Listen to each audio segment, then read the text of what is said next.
मरहूम रशीद केले वाले के पोते और इस्माइल शेख के फर्जंद अर्जुमन के अंत मसूद का बेहतरीन इंतज़ाम किया गया है। इस मौके पर नौशाद, रफ़ीक परवर, इस्माइल शेख और दीगर अहबाब और इंदुदीसा समेत कई नामी गिरामी शख्सियात इस मौके पर मौजूद है।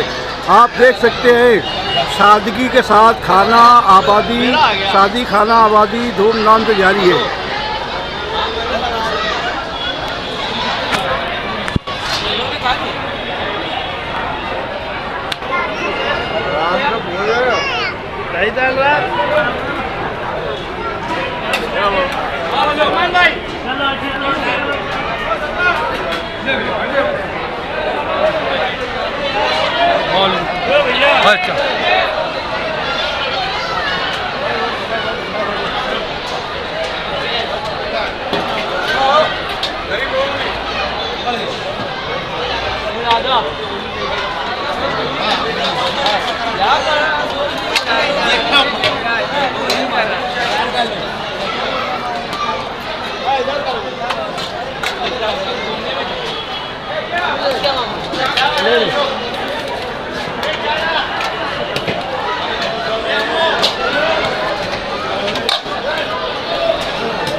अच्छा